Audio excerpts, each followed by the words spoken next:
I stood alone at my husband's graveside, watching the last handful of dirt hit the mahogany casket, while my 3 children chatted and laughed 20 feet away like they were at a cocktail party instead of their father's burial.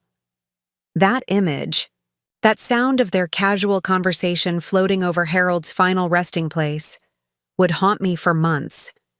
But what came next would change everything. Before we jump back in, tell us where you're tuning in from, and if this story touches, you make sure you're subscribed, because tomorrow I've saved something extra special for you.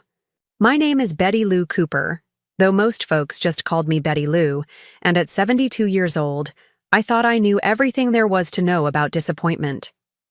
I'd buried my parents, watched friends fade away, survived Harold's 2 heart attacks, and a stroke that left him wheelchair-bound for the last 3 years of his life. But nothing, absolutely nothing, had prepared me for the complete abandonment I felt standing in that cemetery on a cold Tuesday morning in March, surrounded by strangers who showed more respect for my deceased husband than his own flesh and blood.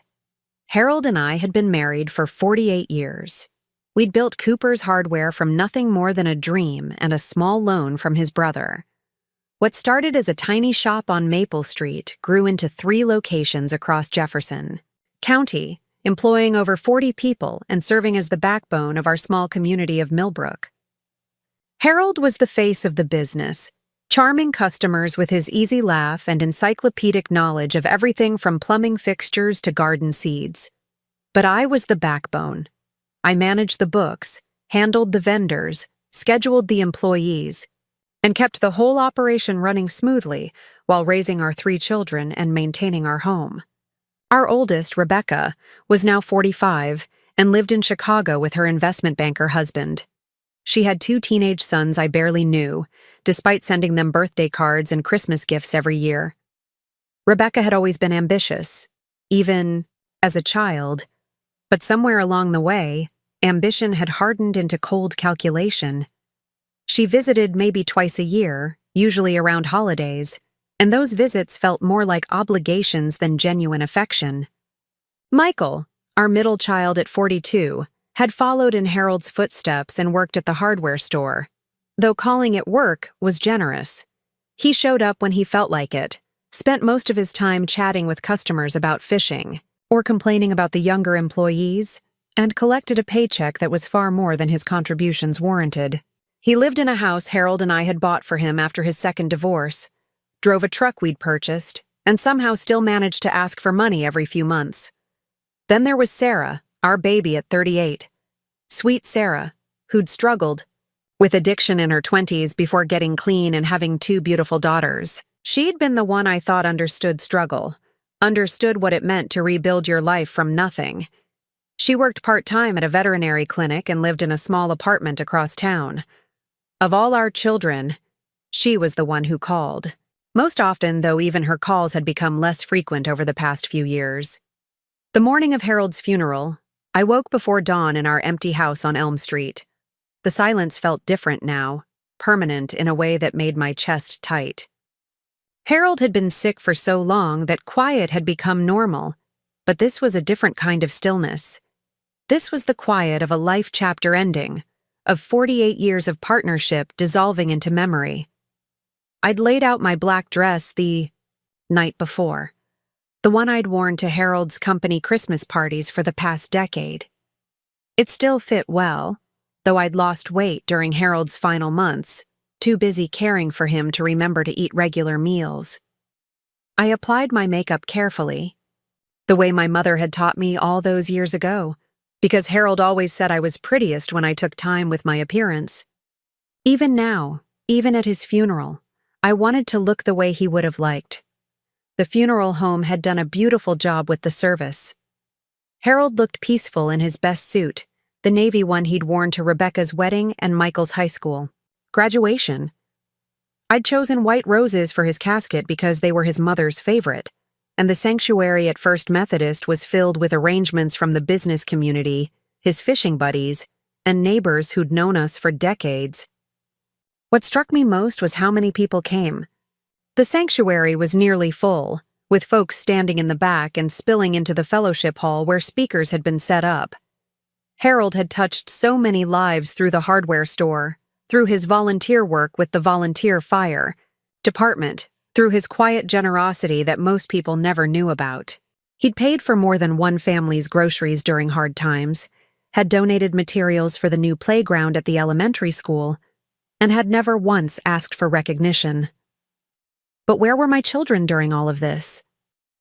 Rebecca sat in the front pew checking her phone periodically, whispering to her husband about work calls that apparently couldn't wait even for her father's funeral. Michael kept stepping outside, claiming he needed air but really sneaking cigarettes despite promising Harold he'd quit years ago. Sarah held her daughters close, which I appreciated, but spent most of the service staring out the stained glass. Windows like her mind was somewhere else entirely. After the service, as people filed past offering condolences and sharing memories of Harold, I watched my children with growing clarity. They accepted sympathy with polite nods and appropriate expressions, but there was something performative about it all, like they were playing roles they'd rehearsed but didn't really feel. When Mrs. Henderson, who'd known our family since the children were small, told Rebecca how proud Harold had been of her success, Rebecca simply said thank you and immediately turned to the next person in line. No stories, no shared memories, no acknowledgement of the man who'd worked 60-hour weeks to pay for her college education. The graveside service was small, just family and close friends. Harold's plot was in the older section of Millbrook Cemetery, under a massive oak tree that provided shade in summer and a carpet of golden leaves each fall. The pastor said a few final words. The funeral director handed me the flag from Harold's casket. Harold had served 2 years in the army before we met, and then it was over. That's when it happened. That's when I truly saw my children for who they'd become. As the small crowd began to disperse, offering final hugs and promises to check on me soon, I expected my children to stay close, to walk with me to the car, to maybe suggest we all go somewhere together to process what had just happened. Instead, Rebecca immediately pulled out her phone and started making calls about rescheduling meetings. Michael lit up a cigarette and began talking loudly with his buddy Dave about plans to go fishing that weekend. Sarah corralled her daughters and started discussing what they wanted for lunch. I stood there beside Harold's grave, still holding the folded flag, watching my children treat their father's burial like it was an inconvenience that had finally ended. They weren't grieving. They weren't reflecting. They weren't even acknowledging that something profound had just occurred. They were ready to move on, to get back to their lives, to leave Harold and apparently me behind in that cemetery. Rebecca approached me first, but not to offer comfort or to suggest we spend time together. She glanced at her watch and said, "Mom, I need to get back to Chicago tonight. I've got an early meeting tomorrow that I absolutely cannot miss." She gave me a quick hug, the kind you'd give an acquaintance, and added, "I'll call you this week to check in." Michael was next, still holding his cigarette and smelling like smoke and aftershave. "Mom, I'm gonna head out too. This has been really hard, you know. I need some time to process." He hugged me briefly and then said something that made my blood run cold. "We should probably talk soon about Dad's stuff, about the business and the house and all that. No rush, but you know, eventually." Sarah was the last to leave, and I had hoped, foolishly perhaps, that she might be different. She did seem more emotional than her siblings, and she held me longer when she hugged me. But then she said, "Mom, I need to get the girls home for naps, and I've got to work tonight. But maybe we can have coffee this weekend?" She paused, looking around at the grave, the flowers, the lingering funeral director. "Are you going to be okay getting home? Do you need a ride?" The question hit me like a physical blow. Preparing and narrating this story took us a lot of time, so if you are enjoying it, subscribe to our channel. It means a lot to us. Now back to the story. They were all leaving. All 3 of them were walking away from their father's grave, from me, from any sense of family solidarity or shared grief, and Sarah was asking if I needed a ride like I was some elderly stranger who might have trouble finding her way home. "I drove myself," I said quietly, my voice steadier than I felt. "I'll be fine." And then they were gone. All three of my children, the people Harold and I had sacrificed everything for, had raised with love and attention and endless support, walked away from their father's burial without a backward glance. I stood there alone, still holding that flag, listening to the sound of car doors slamming and engines starting as my family dispersed like they couldn't get away fast enough. The cemetery workers approached respectfully, waiting for me to leave before they began their final duties. I nodded to them and finally walked to my car, a 10-year-old Honda Civic that Harold had insisted was perfect for my needs. As I sat in the driver's seat, I looked back at his grave one more time and felt something shift inside me, something that had been building for months but had crystallized in that moment of complete abandonment. For the past 3 years, as Harold's health declined, I'd been the primary caregiver. I'd learned to manage his medications, had figured out how to transfer him from bed to wheelchair, had rearranged our entire house to accommodate his needs. I'd given up my part-time job at the library, had stopped attending my book club, had essentially put my life on hold to care for the man I'd loved for nearly 5 decades. And where were my children during those 3 years? Rebecca visited twice, stayed for a few hours each time, and spent most of those visits on work calls. Michael stopped by occasionally, usually when he needed money or wanted to complain about something, but he never offered to help with Harold's care. Sarah came by more often, maybe once a month, but her visits were brief and she always seemed uncomfortable around Harold's wheelchair and medical equipment. I'd made excuses for them. Rebecca was busy with her career and lived so far away. Michael was dealing with his own problems after his divorce. Sarah was working and raising 2 young daughters as a single mother. I'd told myself that they loved their father but just didn't know how to help, that they were processing his illness in their own ways, that they'd be there when it really mattered. But here I was, on the day that really mattered, and they'd shown me exactly where I stood in their priorities. Not just Harold, me. They'd abandoned both of us. The drive home felt longer than usual, though it was only 15 minutes from the cemetery to our house. Millbrook was the kind of small town where you knew everyone and everyone knew you, where people waved from their porches and store owners asked about your family. But that afternoon, the familiar streets felt foreign, like I was seeing them through different eyes. Our house sat on a corner lot with a large front porch and the garden Harold had helped me plant 20 years ago. It was a modest 3-bedroom home, nothing fancy, but it had been filled with love and laughter during the years when the children were young. Now it felt enormous and echo-filled, full of Harold's presence but empty of life.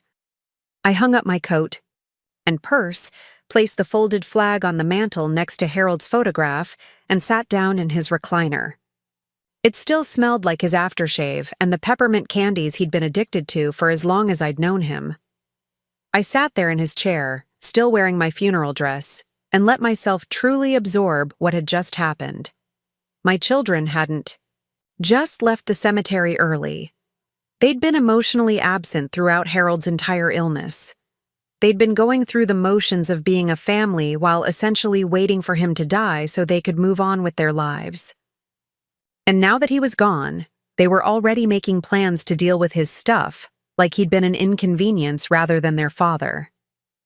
The phone rang twice that evening. The first call was from Mrs. Henderson, checking to make sure I was okay and offering to bring me dinner. The second was from Tom Bradley, Harold's business partner and longtime friend, asking if I needed anything and reminding me that I shouldn't make any major decisions while I was grieving. Neither call was from any of my children. That night, I couldn't sleep in the bed I'd shared with Harold for so many years. Instead, I sat at the kitchen table with a cup of tea, looking through the stack of sympathy cards that had been delivered throughout the day. Card after card from friends, neighbors, business associates, and community members who'd taken the time to write personal messages about Harold's impact on their lives. People who barely knew us personally had written more heartfelt sentiments than my own children had expressed all day. But it was a conversation with Harold 3 months before he died that kept playing in my mind as I sat there in the kitchen darkness. He'd been having a particularly difficult day, frustrated by his inability to do simple tasks for himself, when he'd said something that hadn't made much sense to me at the time. "Betty Lou," he'd said, his voice weak but his eyes sharp. "I need you to promise me something. When I'm gone, don't let the kids walk all over you. You've given them everything, but that doesn't mean they own everything. You remember that, okay? You remember what you're worth." I'd brushed it off then, told him not to talk like that, assured him that the children loved and respected us both. But sitting there in the dark, remembering how they'd behaved at his funeral, I began to understand what Harold had seen, that I'd been too hopeful, too trusting, too maternal to acknowledge. My children weren't grieving their father's death. They were anticipating their inheritance.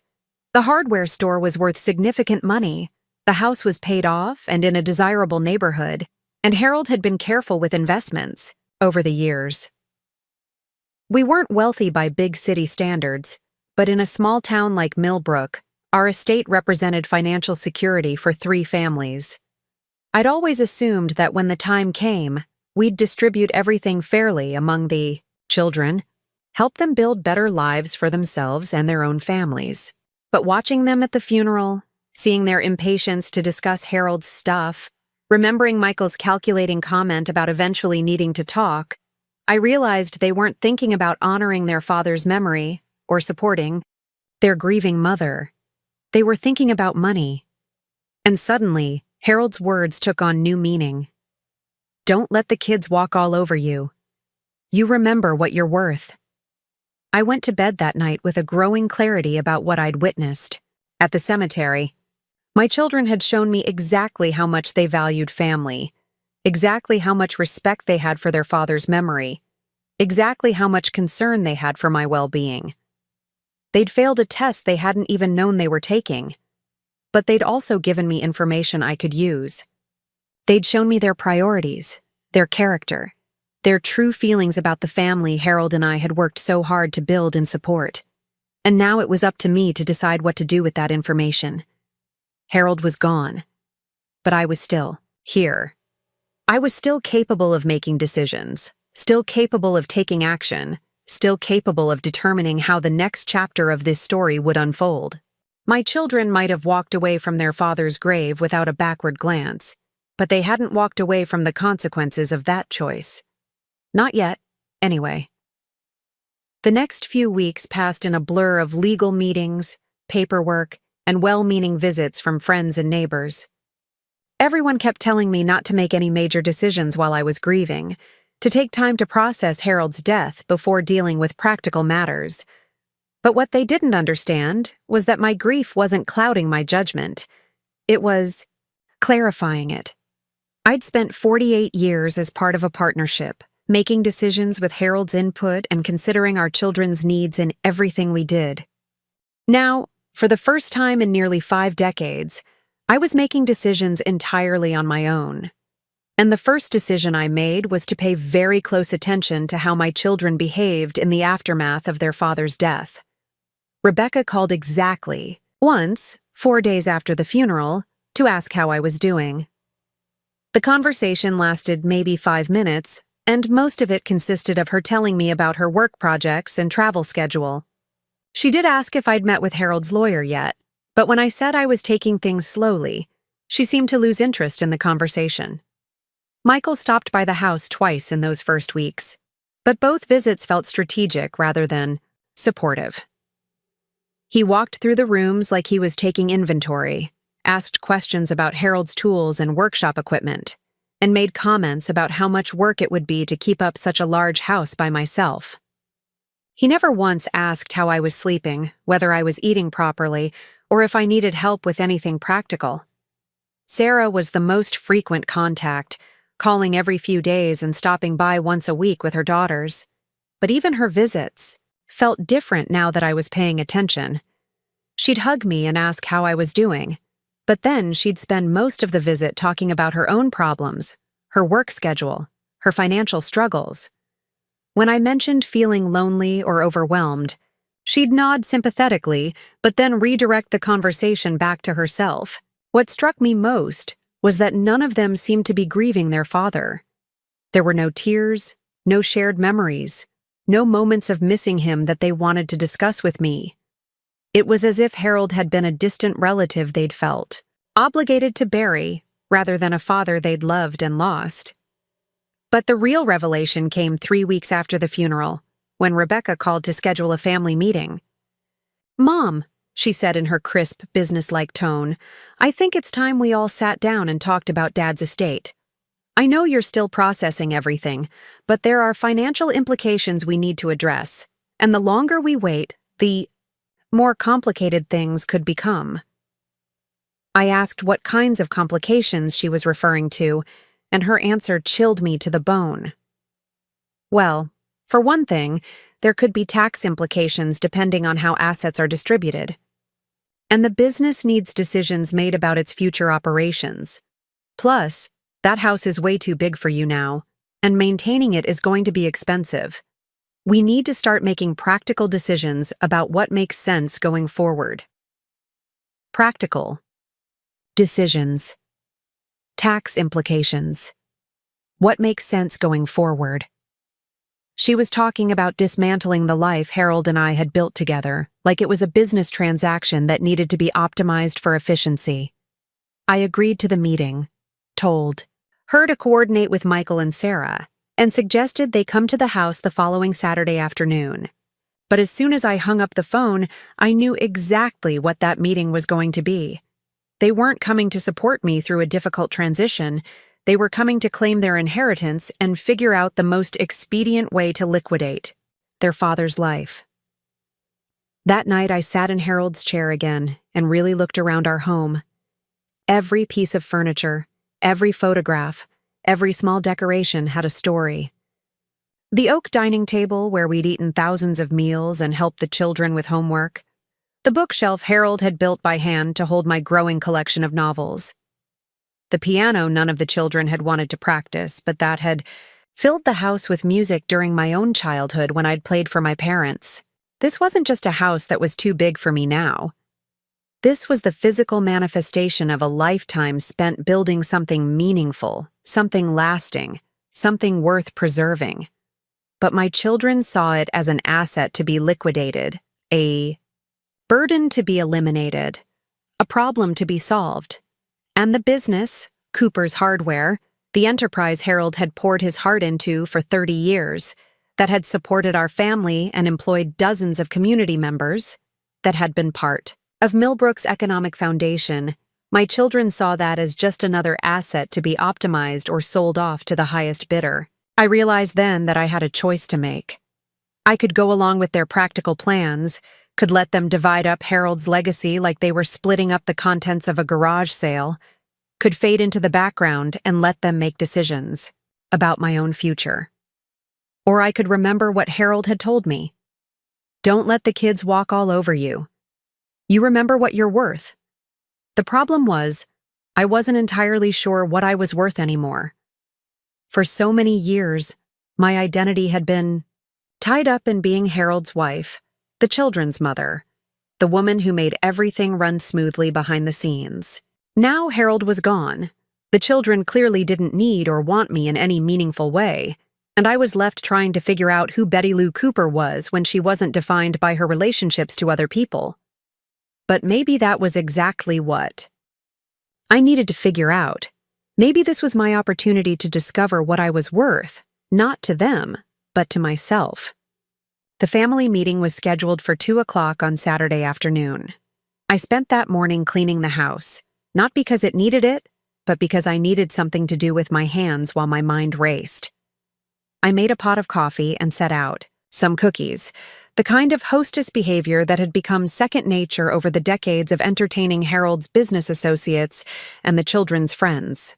But as I arranged the cookies on my good china, I realized I was preparing for a performance, getting ready to play the role of accommodating mother and widow while my children carved up the life Harold and I had built together. and suddenly, I didn't want to perform anymore.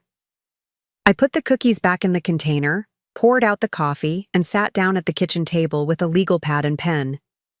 If this was going to be a business meeting about Harold's estate, then I was going to treat it like one. I was going to ask questions, take notes, and make sure I understood exactly what they were proposing before I agreed to anything. Because Harold had been right about one thing. I did need to remember what I was worth. And part of figuring that out meant understanding exactly what my children thought I was worth to them. Rebecca arrived first, stepping out of her rental car in a charcoal business suit that probably cost more than most people in Millbrook spent on clothes in a year. She checked her phone twice before reaching the front door, and when I opened it, her greeting felt rehearsed and efficient. "Hi, Mom," she said, giving me that same brief hug she'd offered at the cemetery. "How are you holding up?" Before I could answer, she was already moving past me into the living room, her eyes scanning the furniture and artwork with the same calculating expression I'd noticed at the funeral. She wasn't seeing our home as a place filled with memories. She was seeing it as an inventory of items that would need to be appraised, sorted, and distributed. Michael arrived 20 minutes later, bringing with him the smell of cigarettes and cheap cologne. He'd made an effort to dress up, wearing khaki pants and a button-down shirt, but his hair was uncombed and there were coffee stains on his sleeve. He hugged me with more warmth than Rebecca had managed, but I could feel the restless energy in him, like he was anxious to get through whatever conversation we were about to have. Sarah was the last to arrive, 45 minutes late, with both daughters in tow. She looked frazzled and apologetic, explaining that Emma had spilled juice on her dress and they'd had to go back home to change. The girls, aged 6 and 8, ran immediately to the toy box I kept in the corner for their visits, the same wooden box Harold had built for our own children decades earlier. "Sorry, Mom," Sarah said, settling onto the couch next to Rebecca. "It's been one of those days, you know." I nodded and took my seat in Harold's chair, the legal pad balanced on my lap. The children exchanged glances when they saw it, subtle looks that suggested they'd already discussed what they wanted to accomplish during this meeting. Rebecca took charge, as she always did. "Mom, I know this is difficult timing, but there are some practical matters we really need to address. Dad's been gone almost a month now, and there are financial and legal issues that can't wait indefinitely." I asked what specific issues she was referring to, and she pulled out a folder from her briefcase. Inside were printouts and documents she'd apparently prepared in advance, a presentation designed to guide our conversation in the direction she wanted it to go. "Well, first there's the business," she said, spreading papers across the coffee table. "Cooper's Hardware is still operating, but without Dad there to run it, we need to make decisions about its future. Tom Bradley is doing his best to keep things going, but he's not getting any younger, and he can't manage everything indefinitely." She was right about Tom. Harold's business partner was 74 and had been talking about retirement for years. He'd stepped up after Harold's death out of loyalty and friendship, but I knew he couldn't carry the entire operation alone much longer. "What kind of decisions?" I asked, though I suspected I already knew the answer. Michael leaned forward, suddenly animated. "Well, we could sell it. I mean, there are several regional chains that have been interested in acquiring established hardware stores in small towns. We could probably get a good price, especially if we include the real estate." "Or," Rebecca added, consulting her notes, "we could bring in professional management and keep it as a family investment. Though that would require ongoing involvement and financial oversight, that might be complicated with all of us living in different places." Sarah had been quiet, watching her daughters play, but now she spoke up. "I think we should sell it. I mean, none of us really knows how to run a hardware store, and it would be one less thing for Mom to worry about. One less thing for me to worry about, as if Cooper's Hardware was a burden I needed to be relieved of rather than the culmination of 30 years of Harold's life work and my own contributions." "What about the employees?" I asked. Harold built that business with people like Tom and Martha and Jim. Some of them have worked there for 20 years. They're not just employees, they're family. Rebecca's expression tightened slightly.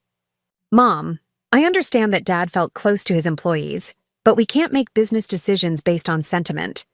Any buyer would evaluate the staff and keep the ones who add value. That's just how business works.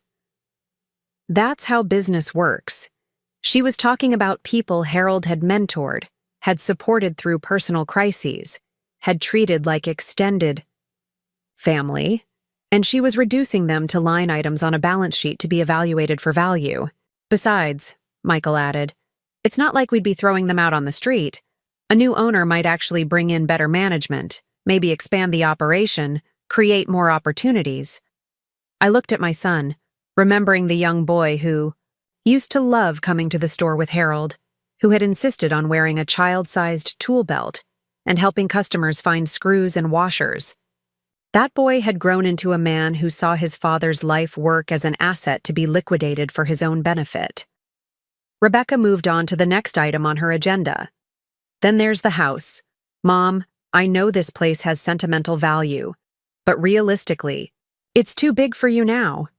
The maintenance costs alone are probably more than you should be spending, and the upkeep is only going to get more difficult as you get older. She pulled out another set of papers, real estate listings, and market analysis reports she'd apparently researched before coming. I had a realtor friend run some comparables, and she thinks we could get at least $350 for this place. Maybe more if we stage it properly. The lot size alone makes it attractive to buyers who might want to renovate or even tear down and rebuild. Tear down and rebuild.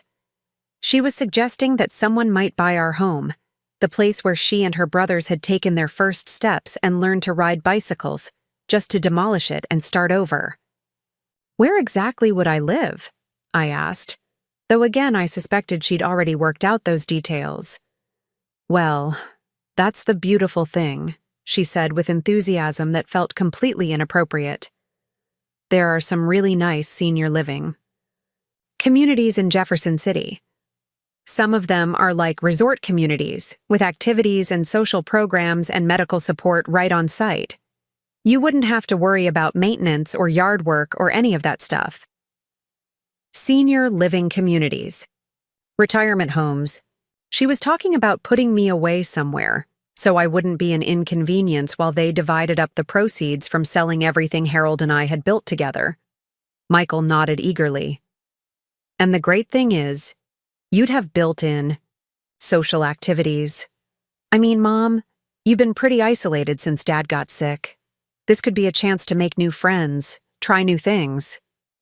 Isolated. I had been caring for their father, managing his medical needs and trying to maintain some quality of life for both of us during his final years. They saw that as isolation rather than dedication, as a problem to be solved rather than a sacrifice they should have been grateful for. Sarah was looking uncomfortable now, shifting on the couch and glancing toward her daughters. I don't know, guys. This feels like we're making a lot of decisions really fast. Maybe Mom needs more time to think about everything. Time isn't really on our side here, Rebecca replied with a slight edge to her voice. Every month we delay making these decisions costs money. The business needs direction, this house needs maintenance, and there are tax implications for estate planning that get more complicated the longer we wait. I set down my pen and looked at my 3 children. Really looked at them, perhaps for the first time since they'd become adults. Rebecca, so polished and professional, treating our family meeting like a corporate restructuring. Michael, eager for his share of the proceeds, and already calculating what his portion might buy him. Sarah, uncomfortable with the conversation but unwilling to challenge her siblings. Let me ask you something, I said quietly. In all of these plans you've made, these decisions you think need to be implemented, where exactly do I fit in? The question seemed to catch them off guard. They exchanged glances again, and Rebecca cleared her throat. Well, Mom, obviously you're the primary beneficiary of Dad's estate. These are all suggestions for how to maximize your financial security and minimize your responsibilities so you can enjoy your retirement years. But what if I don't want to sell the business? What if I don't want to sell the house? What if I want to stay involved in the decisions about how things are managed? Another round of uncomfortable glances, and this time Michael spoke up. Mom, that's your choice, of course. But do you really want to deal with all the stress of running a business? You never really worked outside the home except for that part-time thing at the library. Never really worked outside the home. I had managed the books for Cooper's Hardware for 15 years. I had handled vendor relationships, employee scheduling, inventory management, and customer service. I had essentially run the administrative side of the business while Harold focused on sales and customer relationships. But in Michael's mind, that didn't count as real work. And honestly, Rebecca added, managing rental properties or business investments from a distance would be complicated for all of us. It would be much simpler to liquidate everything and set up trust funds or investment accounts that require minimal oversight. Simpler for whom, I wondered. Simpler for them to access their inheritance without having to maintain any connection to the family business or the community where they'd grown up. Simpler for them to take their money and disappear back into their own lives without looking back. What about Harold's wishes? I asked. What about what he wanted for the business, for our employees, for this community? Sarah shifted again, looking more uncomfortable. Mom, Dad never really talked to us about his wishes for the business. He never laid out any kind of succession plan or anything. But he had talked to me about his wishes. Harold had spent years worrying about what would happen to the business, to our employees, to the relationships he'd built in the community. He'd talked about gradually transitioning ownership to younger management, about maintaining the family-oriented culture he'd worked so hard to create, about ensuring that Cooper's Hardware continued to serve Millbrook rather than being absorbed into some corporate chain. The conversation continued for another hour, but it became increasingly clear that my children had already made their decisions before they'd walked through my door. This wasn't a family discussion about how to honor Harold's legacy while providing for my future. This was a presentation designed to convince me to agree to plans they'd already finalized. They had market analyses for the house sale, preliminary contacts with potential business buyers, brochures for senior living facilities, and investment strategies for managing the proceeds. They'd done everything except ask me what I wanted, what I needed, or what would make me feel secure and valued in my remaining years. As they packed up their papers and prepared to leave, Rebecca hugged me and said, Mom, I know this is a lot to process. You don't have to make any decisions today, but I think you'll find that our suggestions really do make the most sense from a practical standpoint. Michael lingered after his sisters left, and for a moment I hoped he might say something personal, something that acknowledged the emotional weight of what we'd been discussing. Instead, he asked if I'd noticed any problems with Harold's truck, because he thought it might need some work before they decided whether to sell it or keep it in the family. Sarah was the last to leave, her daughters having fallen asleep on the couch during the adults' conversation. As she carried Emma to the car, she paused at the door. Mom, are you okay with all this? Really okay? For a moment, I considered telling her the truth. I considered explaining how it felt to sit in my own living room and listen to my children plan my future, like I was an elderly relative who needed managing, rather than their mother who deserved respect and input. I considered asking her why. None of them had asked about my feelings, my wishes, my concerns about leaving the life Harold and I had built together. Instead, I nodded and said, I just need some time to think about everything.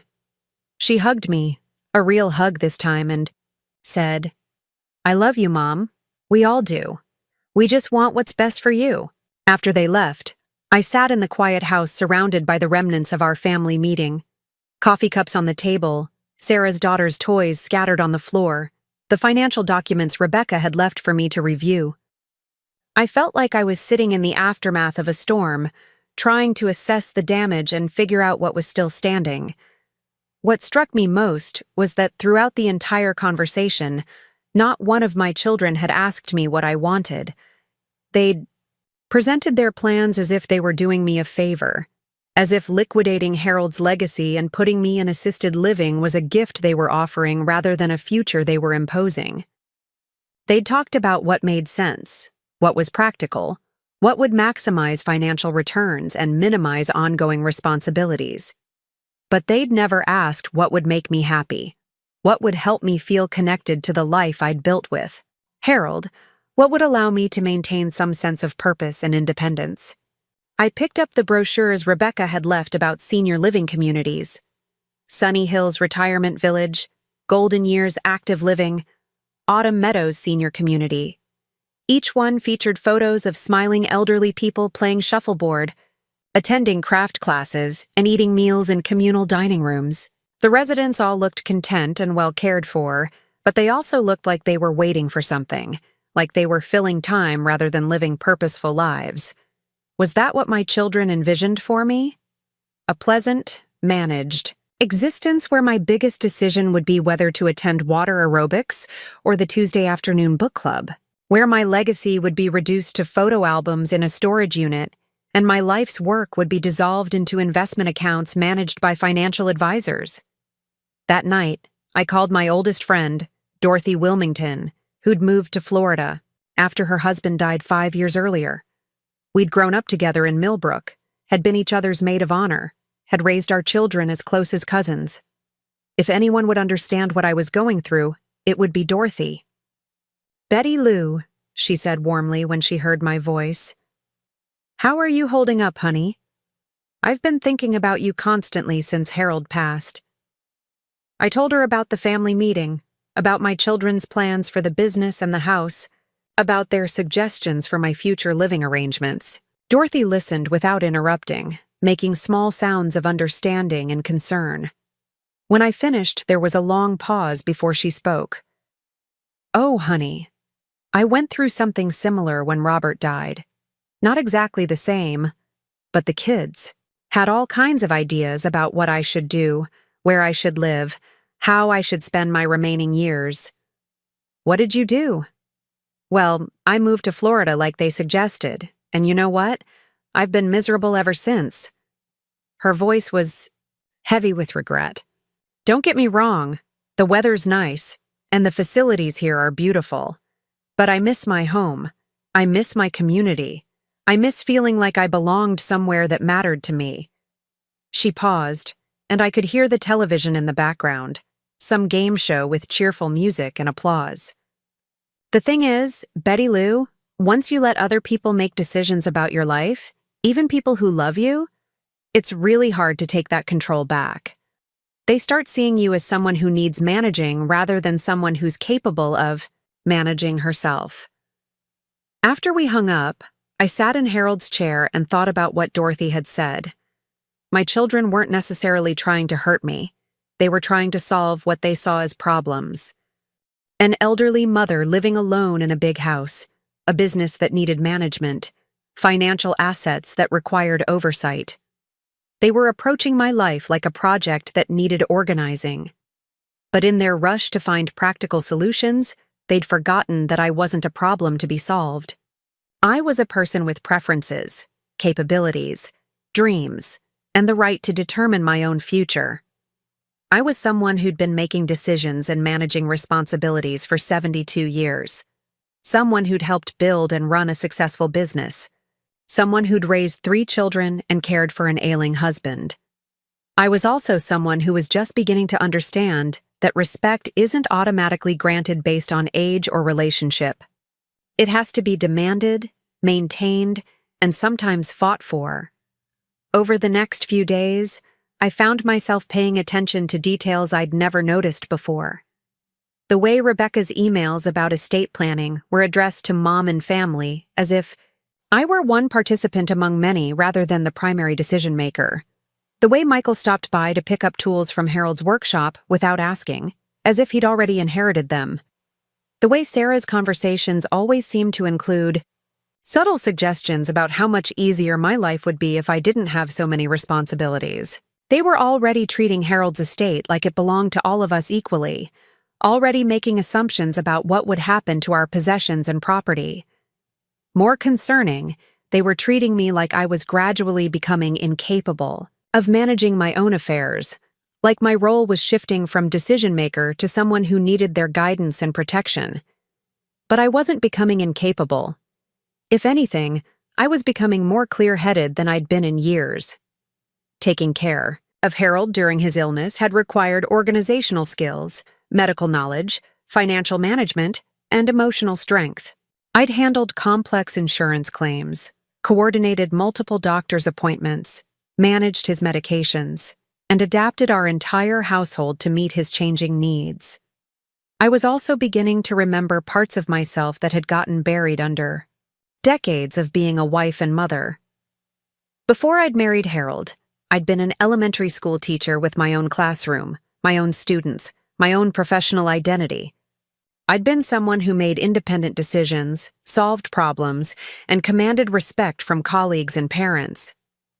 After we married and started the hardware store, I'd transitioned into a supporting role, but I'd still been essential to the business's success.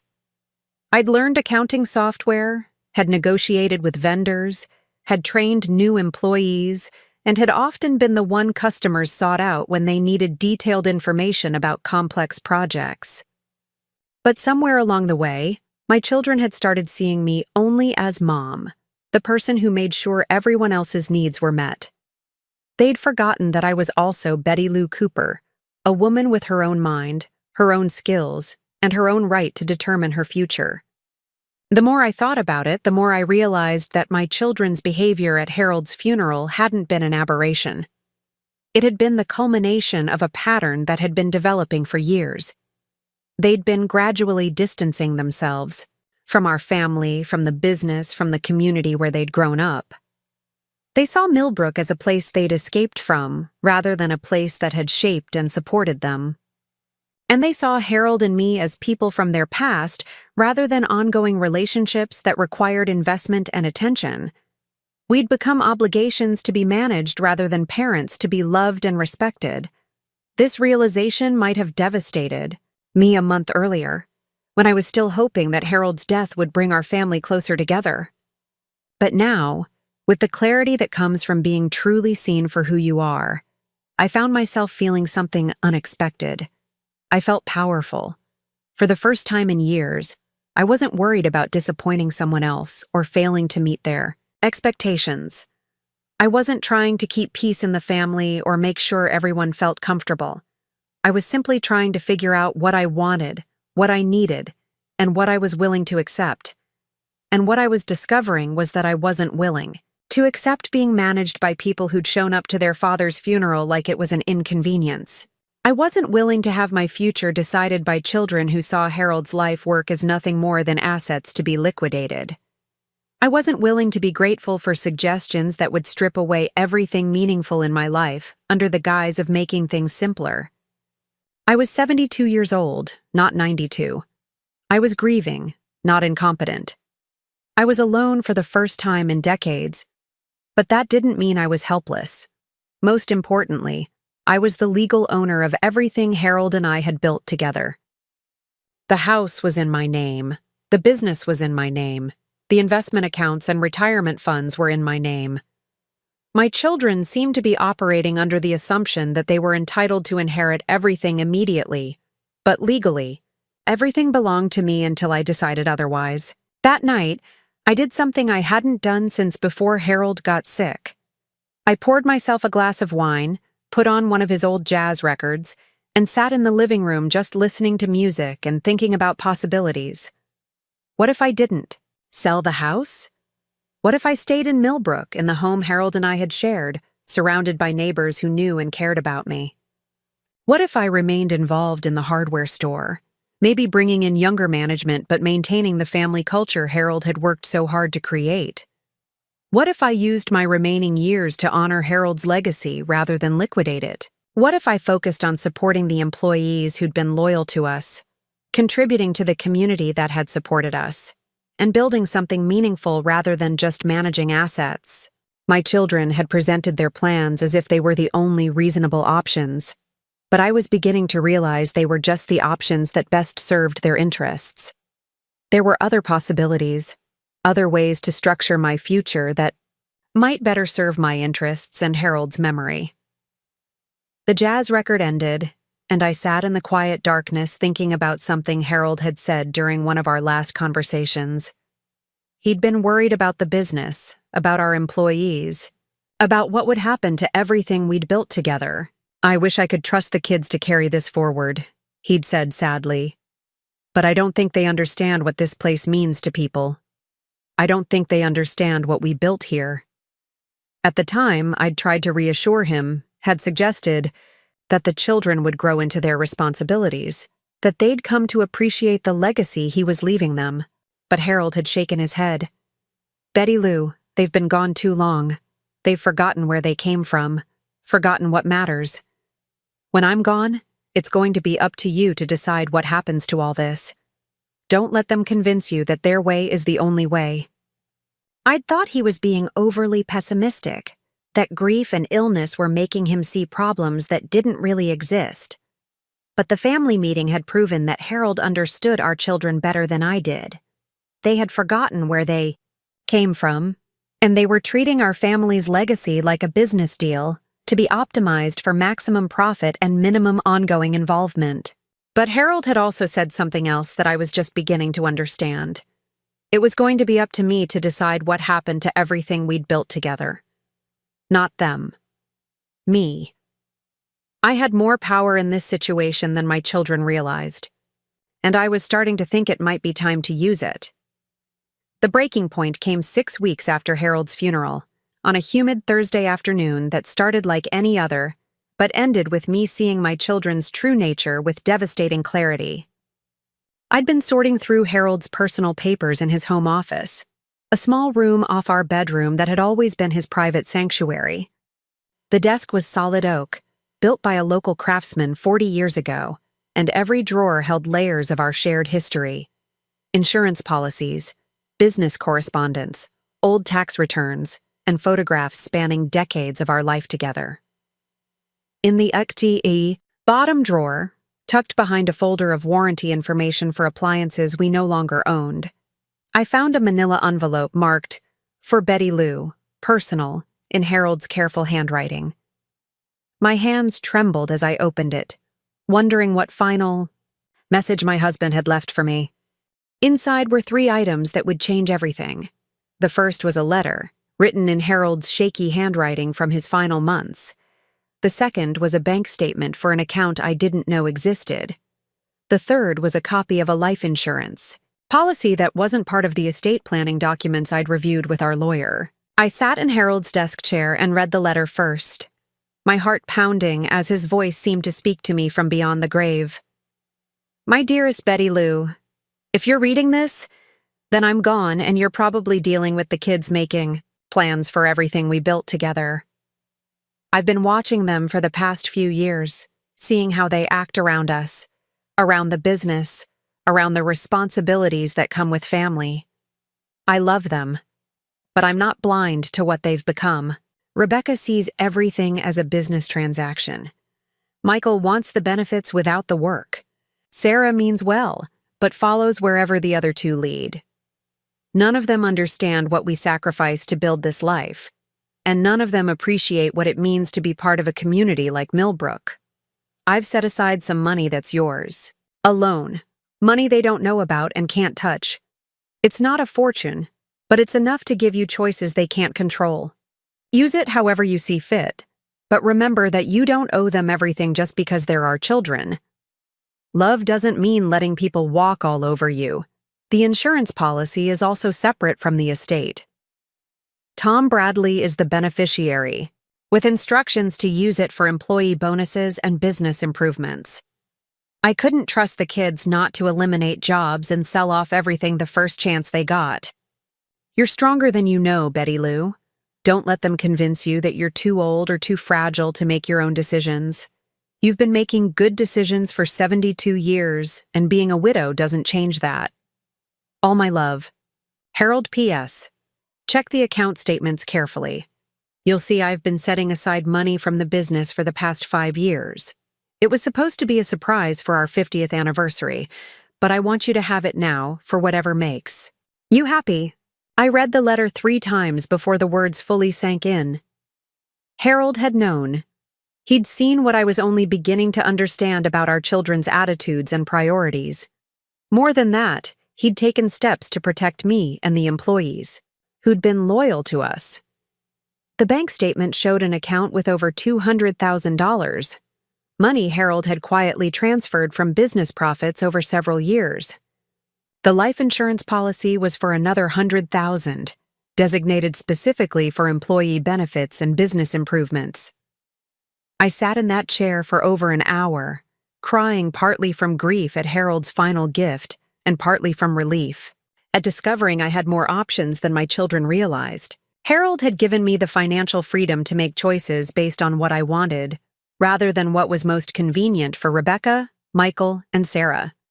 But my moment of peace was shattered by the sound of voices in the kitchen. I heard the back door open, followed by Michael's laugh and a woman's voice I didn't recognize. I quickly put Harold's letter and the financial documents back in the envelope and went to see who had entered my home without knocking or calling first. In the kitchen, I found Michael and a woman I'd never seen before.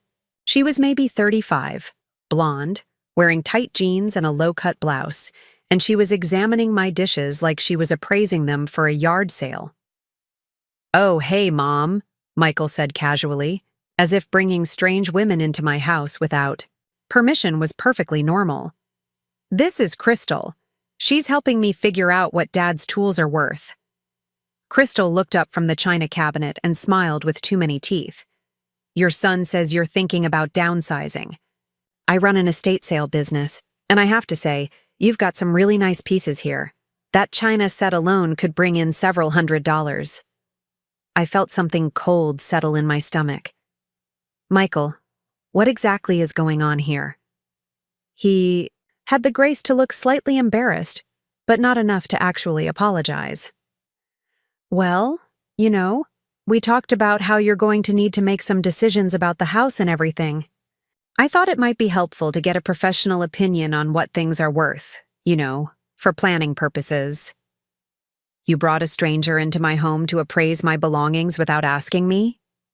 Crystal seemed to sense the tension and started gathering up the notepad and measuring tape she'd apparently been using. "Maybe I should come back another time when you've had a chance to discuss this as a family." "That would be best," I said firmly, my voice colder than I'd intended. After Crystal left, Michael tried to laugh off the situation. "Mom, I was just trying to be helpful. I mean, eventually you're going to need to know what this stuff is worth, right?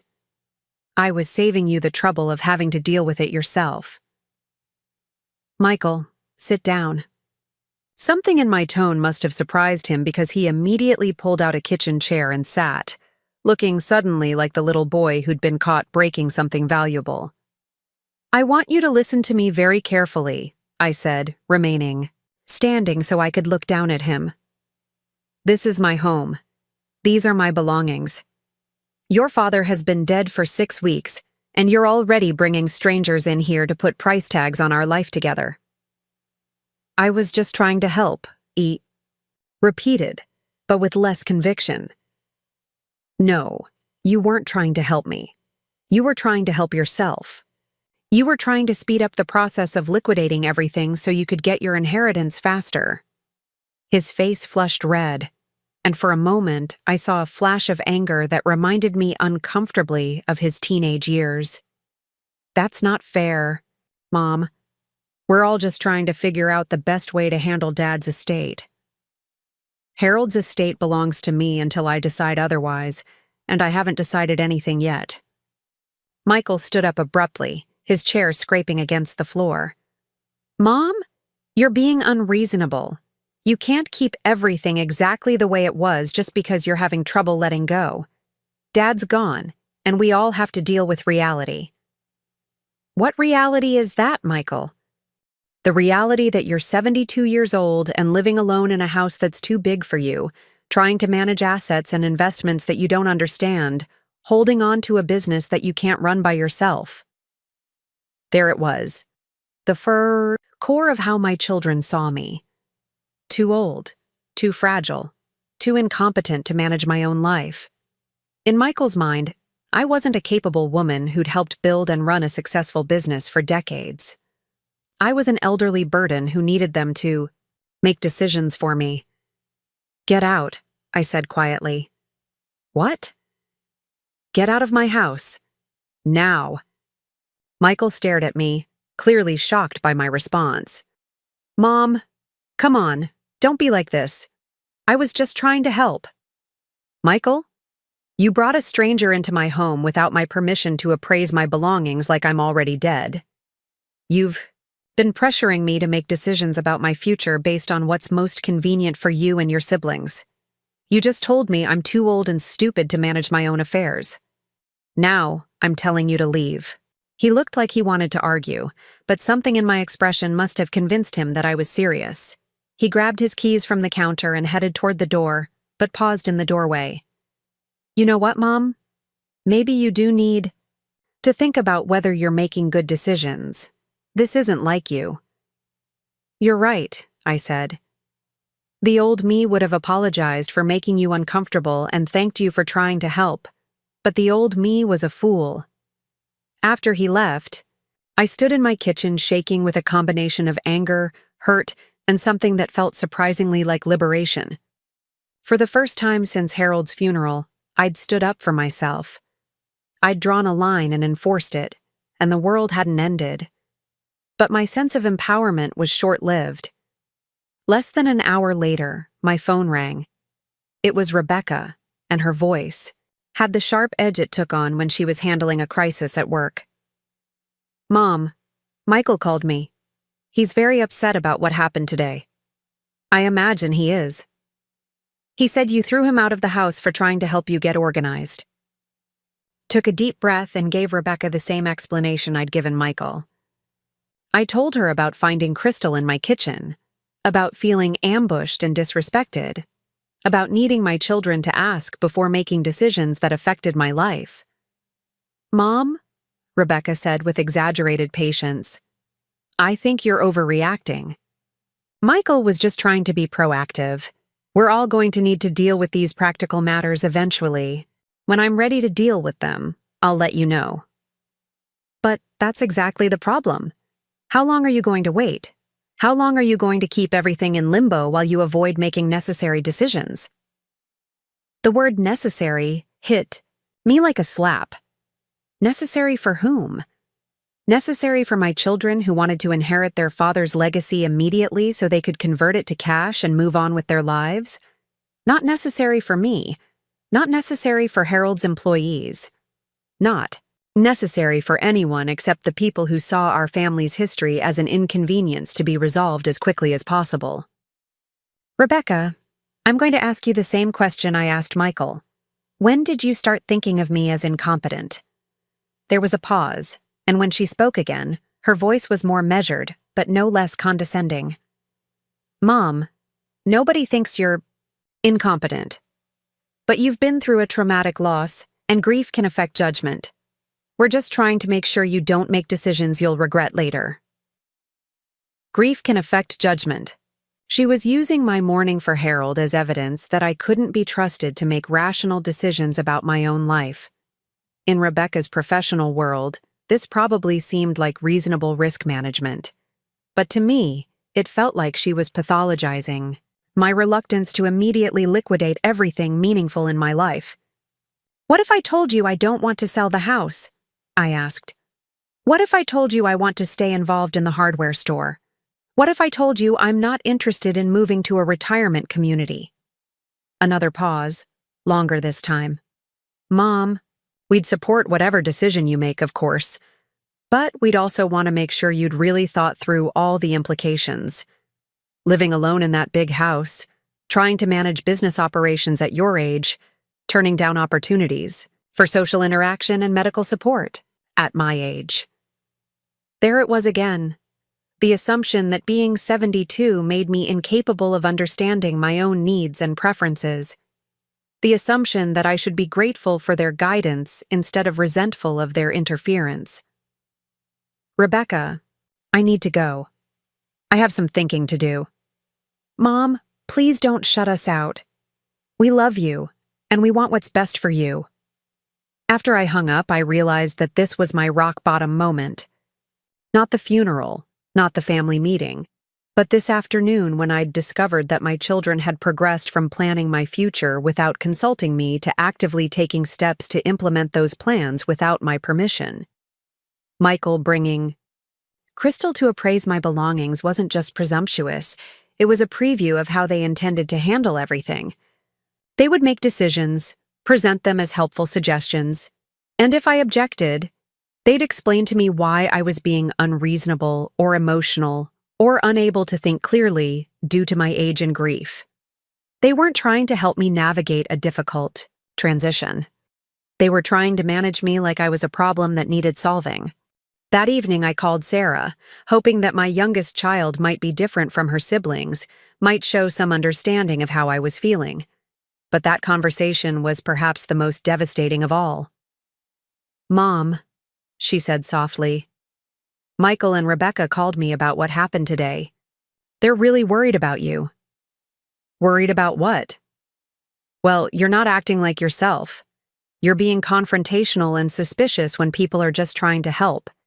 And they said you seemed really angry, which isn't like you at all. Not like me at all. Sarah was right about that.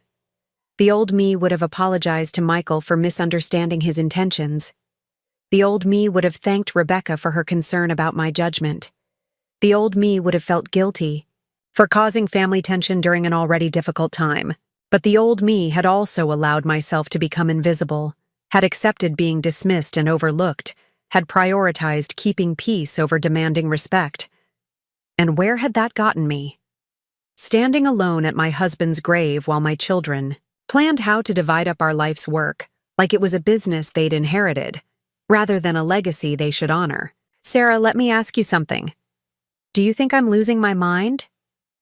Of course not, Mom. But you have been under a lot of stress, and sometimes stress can make people act differently than they normally would.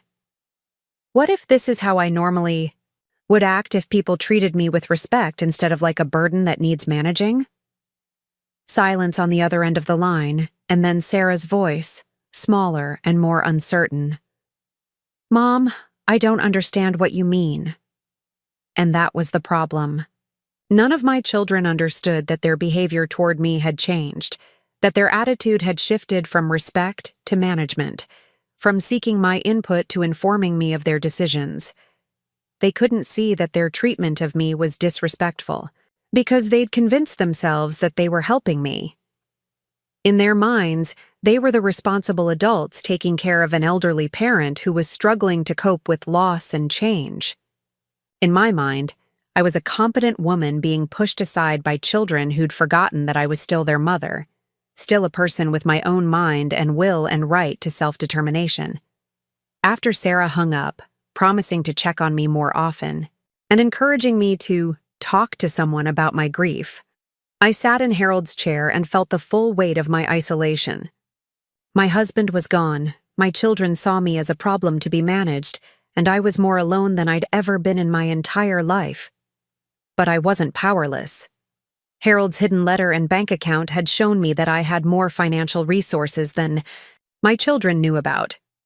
More importantly, his final message had given me permission to stop trying to please everyone else and start focusing on what I wanted and needed. I pulled out the envelope again and reread Harold's letter, paying particular attention to his warning about our children and his encouragement to make my own decisions. He'd seen this coming, had watched our children's attitudes shift over the years, and had taken steps to protect me from their well-intentioned interference. The next morning, I did something I hadn't done since Harold got sick. I got dressed, in real clothes instead of the comfortable sweatshirts and elastic waist pants that had become my uniform during his illness. I put on makeup, styled my hair, and drove to Cooper's Hardware to have a real conversation with Tom Bradley about the future of the business. Tom was in the back office when I arrived, hunched over paperwork and looking every one of his 74 years. He stood up quickly when he saw me, his face lighting up with genuine warmth. "Betty Lou, what a nice surprise. How are you holding up?" "I'm figuring some things out, Tom. Do you have a few minutes to talk?" We sat in the cramped office that had been Harold's domain for so many years, surrounded by file cabinets and supplier catalogs, and the familiar smell of coffee and pencil shavings. Tom poured me a cup from the pot he kept going all day, and I told him about my children's plans for the business. His face grew increasingly grim as I described their suggestions about selling to a corporate chain or bringing in outside management. When I finished, he was quiet for a long moment, staring into his coffee cup. "I figured this might happen," he said finally. Harold was worried about it too, near the end. He loved those kids, but he knew they didn't understand what we built. Here. "What do you think we should do?" Tom looked up at me with surprise. "We?" "Tom, you've been Harold's partner for 15 years. You know this business better than anyone. If I decided to keep it instead of selling, would you be willing to help me figure out how to move forward?" For the first time since Harold's death, I saw hope flicker in Tom's eyes.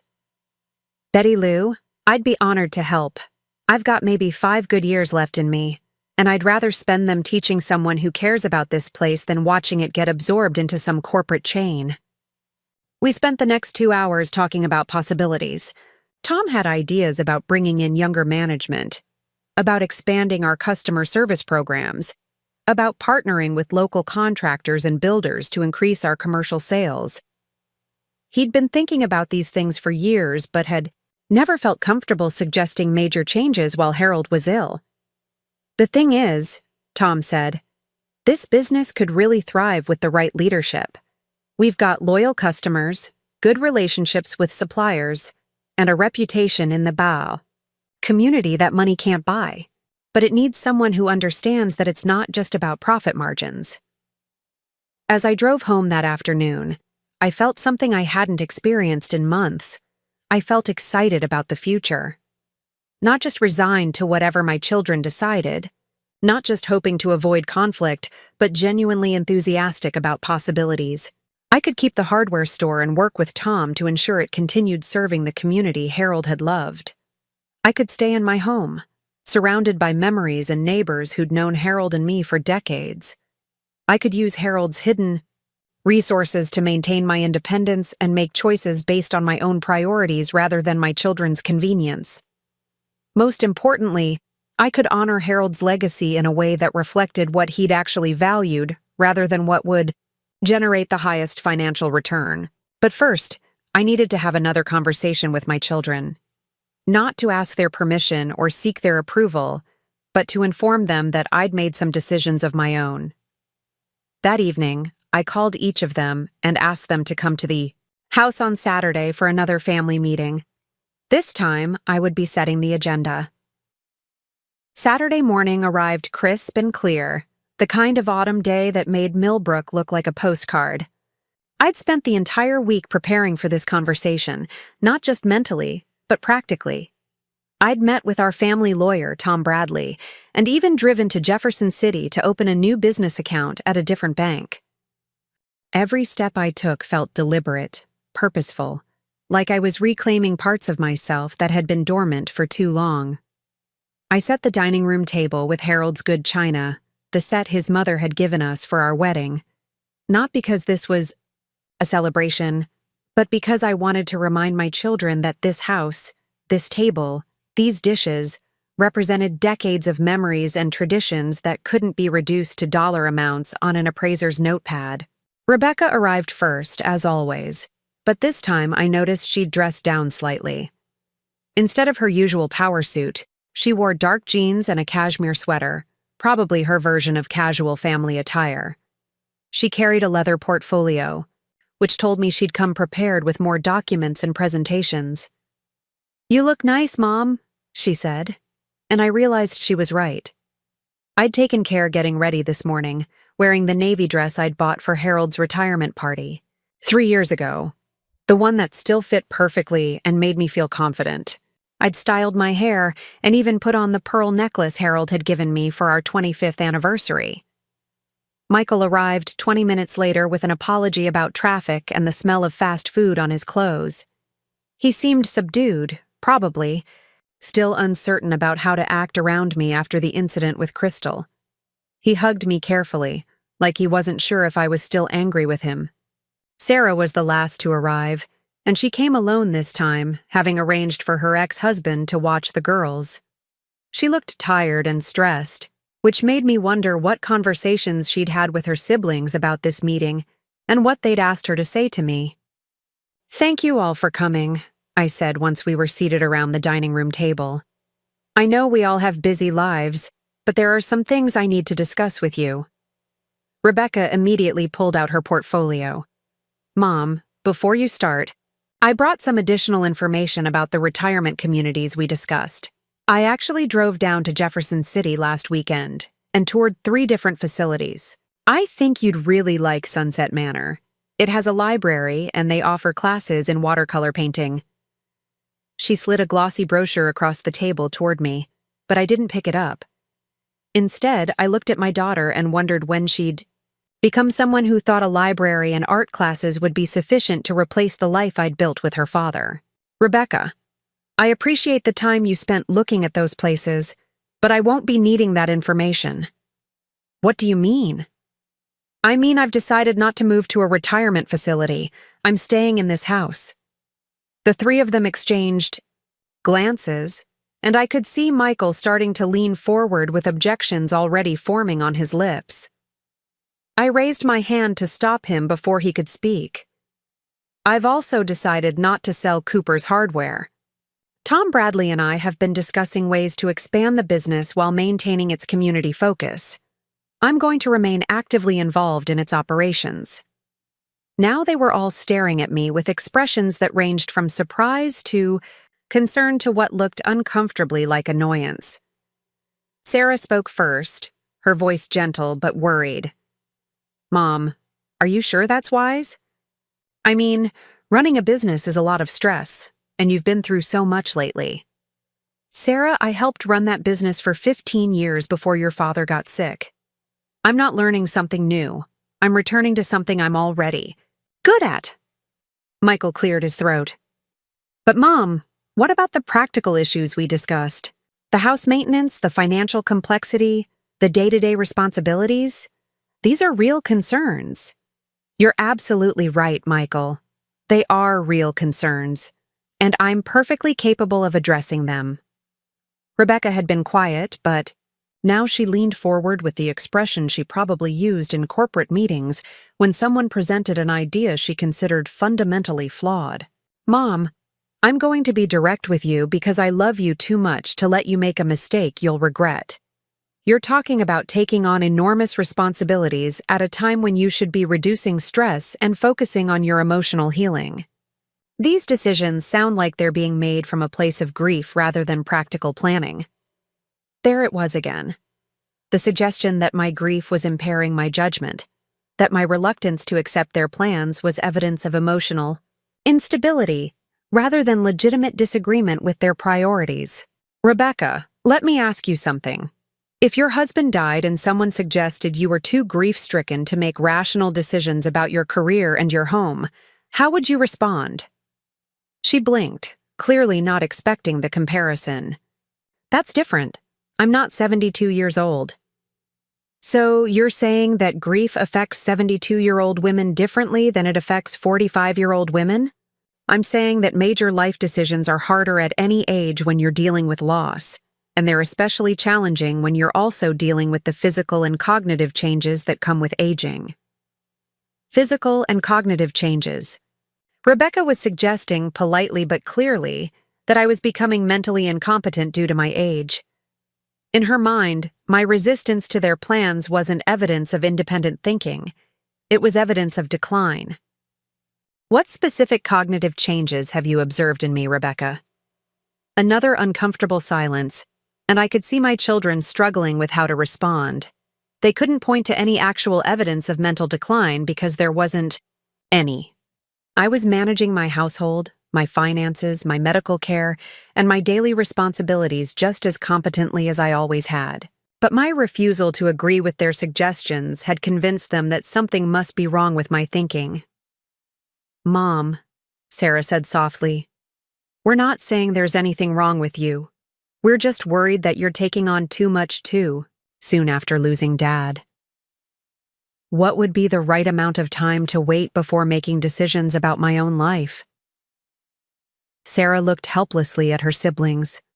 This was a question none of them had considered because they'd been operating under the assumption that I would eventually come around to their way of thinking. They'd presented their plans as inevitable conclusions rather than options for my consideration. "The thing is," Michael said, "some of these decisions affect all of us.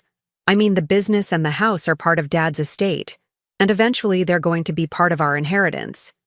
We just want to make sure everything is handled in a way that makes sense for the whole family." And there it was, the real issue underlying all of their concerns about my judgment and my well-being. Michael had just admitted that they saw Harold's legacy as their inheritance rather than my property. They were worried that my decisions might interfere with their financial expectations. "Michael, let me clarify something for you.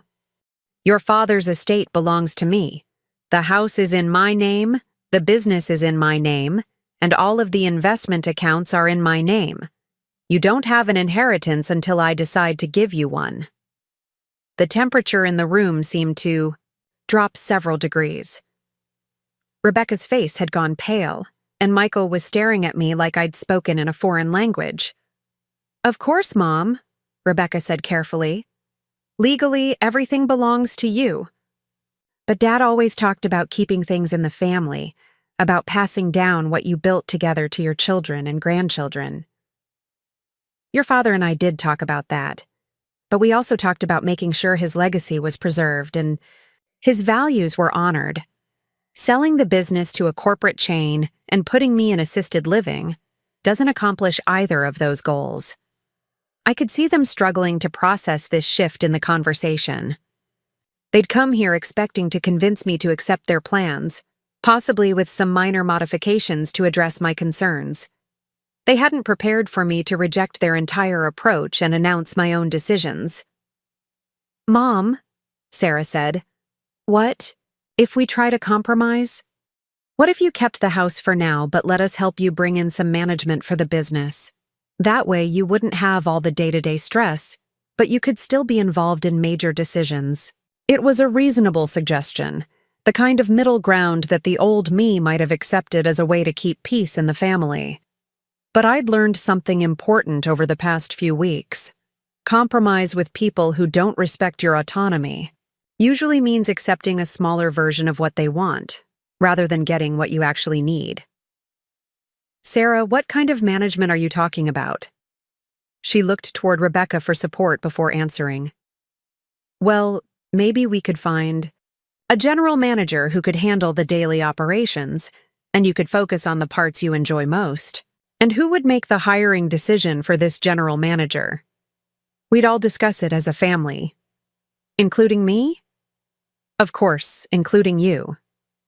But I could see in their faces that family discussion meant the same thing it had meant during our first meeting. They would present their analysis and recommendations, and I would be expected to agree with their conclusions. My input would be welcomed as long as it aligned with their predetermined plans. "I appreciate the suggestion, Sarah, but I've already made my decision. Tom Bradley and I are going to run the business together, and I'm going to remain actively involved in all major decisions." Rebecca had been taking notes during this conversation, and now she looked up from her legal pad with the expression of someone preparing to play her strongest card. "Mom, I need to ask you something, and I hope you won't take this the wrong way. Have you discussed these decisions with anyone outside the family? A financial advisor, maybe? Or a counselor who specializes in grief and major life transitions?" She was suggesting, as diplomatically as possible, that I should seek professional help to address what she saw as poor judgment.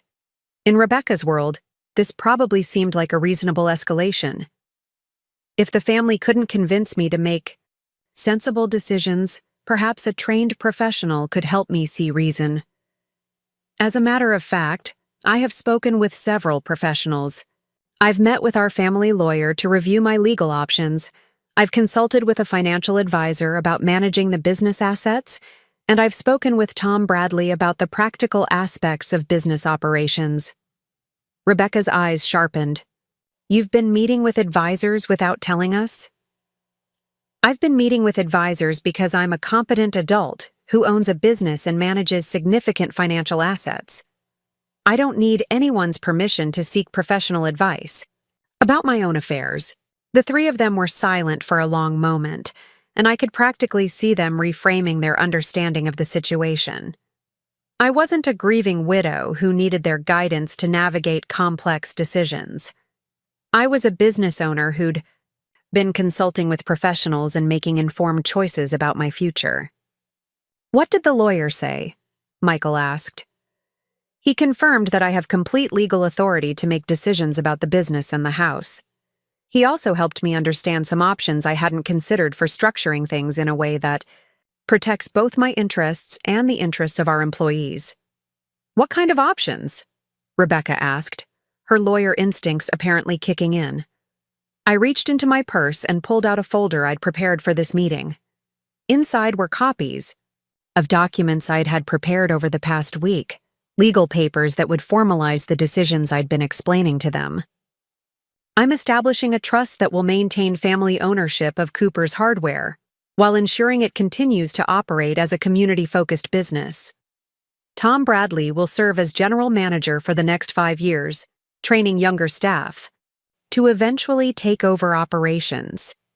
The house will remain in my name for the rest of my life, and after that, it will be donated to the Historical Society as a community museum.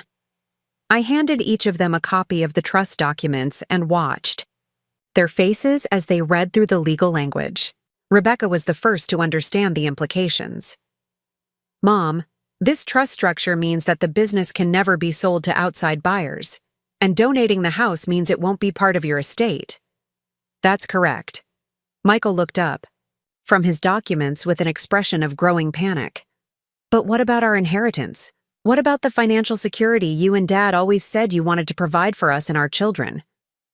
This was the moment I'd been building toward, the conversation I'd been preparing for since finding Harold's letter. I looked at my 3 children, these adults I'd raised and loved and supported for decades, and felt a strange calm settle over me. Let me tell you what your inheritance actually is, I said. Your inheritance is the education your father and I paid for, Rebecca. Your inheritance is the house your father and I bought for you after your divorce, Michael. Your inheritance is the financial support we provided during your recovery, Sarah, and the trust fund we established for your daughter's college expenses. I paused, letting them absorb what I was saying. Your inheritance is also the example your father set of hard work and community service, the values we tried to teach you about loyalty and responsibility, and the love we gave you unconditionally even when you grew up and moved away and forgot to call. Sarah was crying now, quiet tears that she kept wiping away with her hands. Michael was staring at the table, his jaw set in the stubborn expression I remembered from his teenage years. Rebecca was reading through the trust documents again, probably looking for loopholes or legal challenges. But most importantly, I continued, your inheritance was the opportunity to be part of something bigger than yourselves, to carry forward a legacy that mattered to your father and to this community. You had the chance to honor his memory by preserving what he built and caring for the people who helped him build it. I stood up and walked to the window, looking out at the garden Harold and I had planted together 20 years ago. The roses were dormant now, waiting for spring, but their stems were strong and their roots were deep. That inheritance was available to you if you'd wanted it.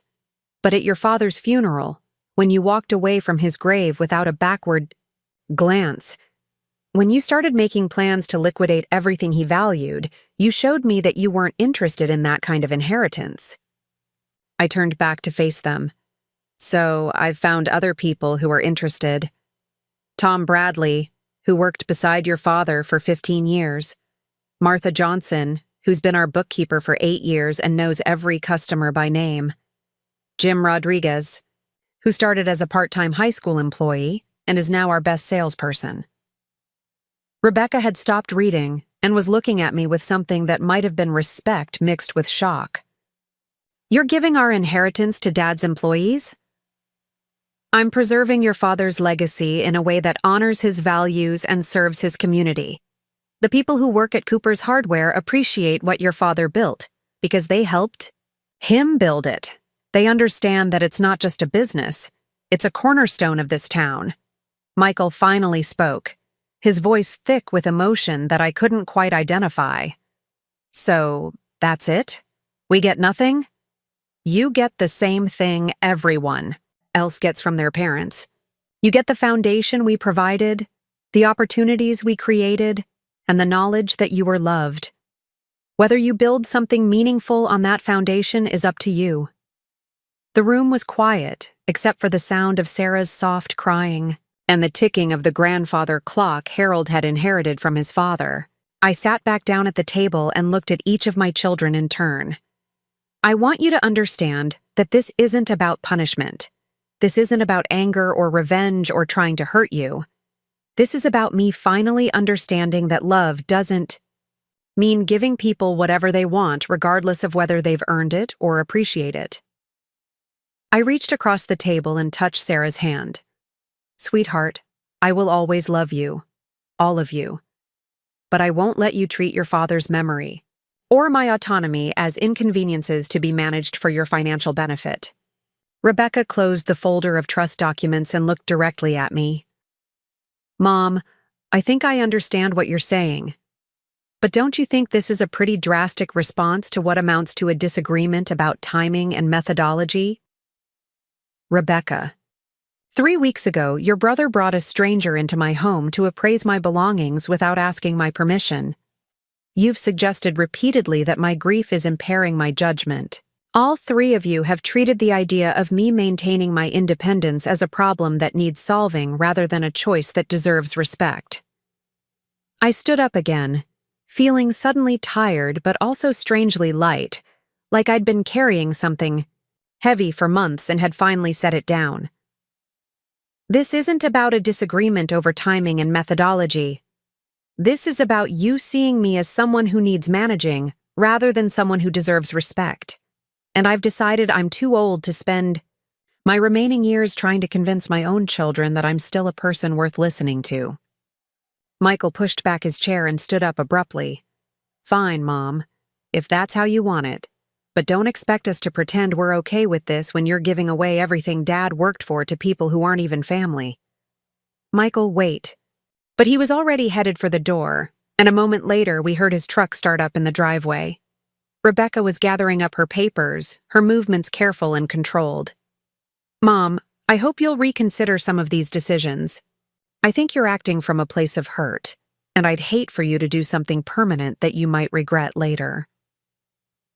After they left, I sat alone at the dining room table surrounded by the good china and the silence of my empty house. But, for the first time in months, the silence didn't feel lonely. It felt peaceful. I'd done something I'd never done before in my entire life. I'd made decisions based entirely on what I wanted and needed, without considering whether those decisions would make other people happy or comfortable. I'd chosen to honor Harold's memory in a way that reflected his actual values, rather than his children's financial expectations. Most importantly, I'd proven to myself that I was still capable of taking control of my own life.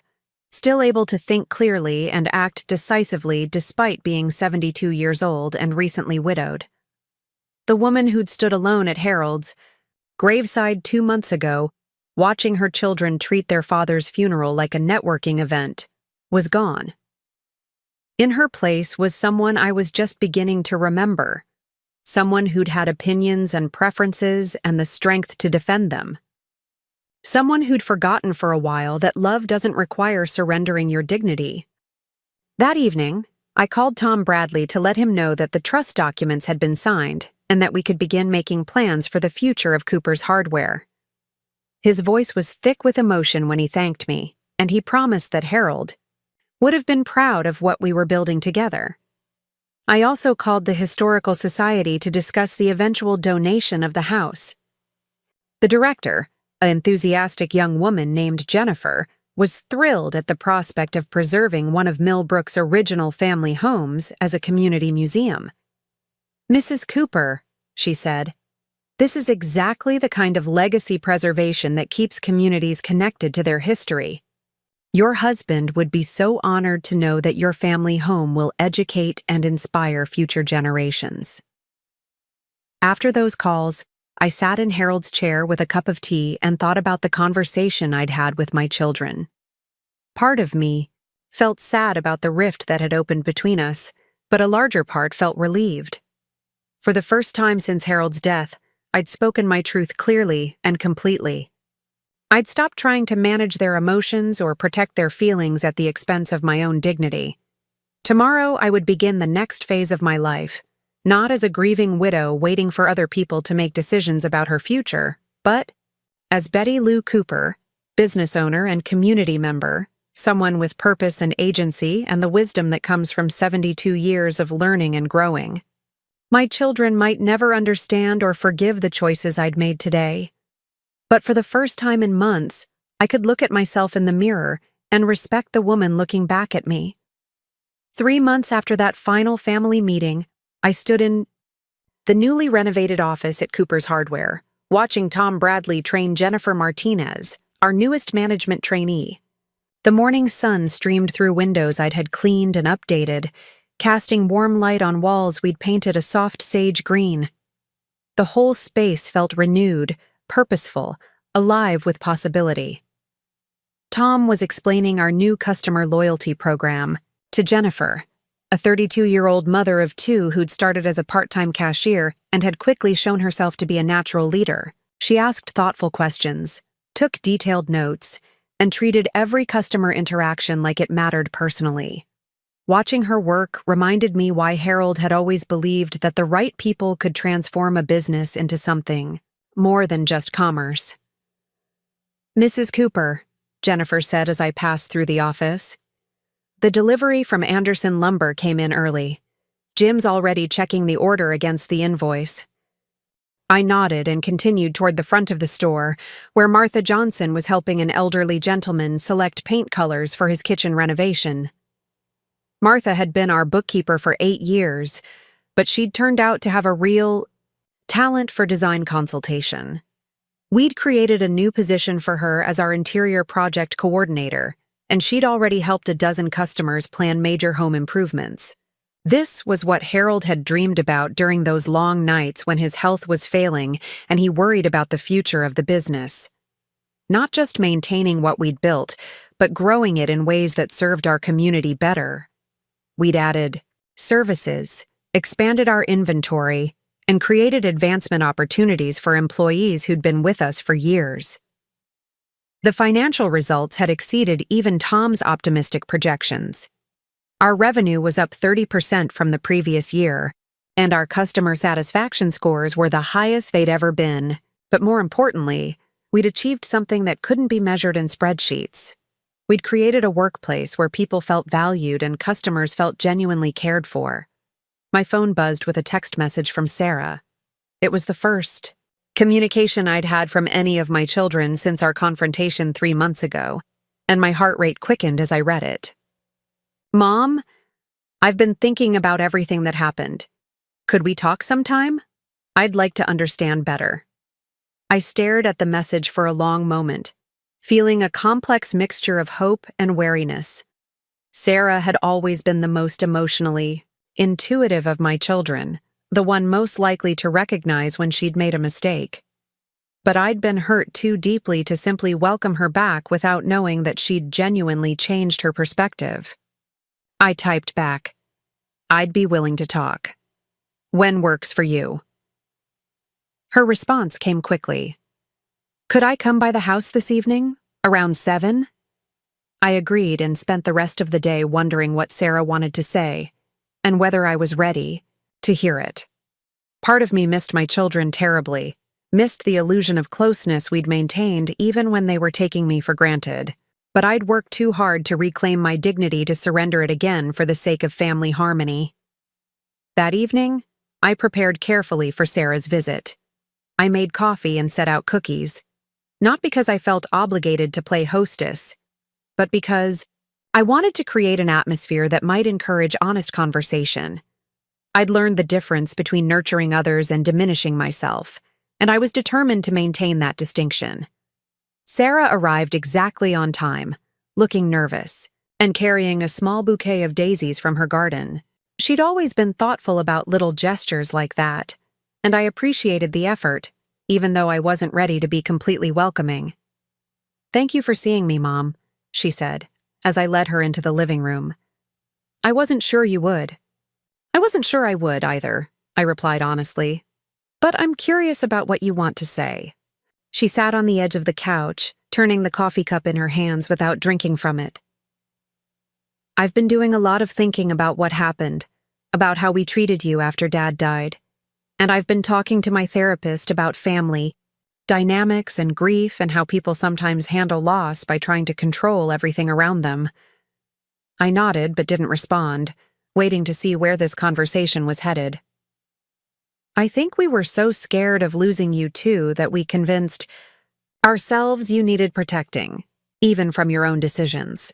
And I think we were so uncomfortable with our own grief that we focused on practical matters instead of dealing with our emotions."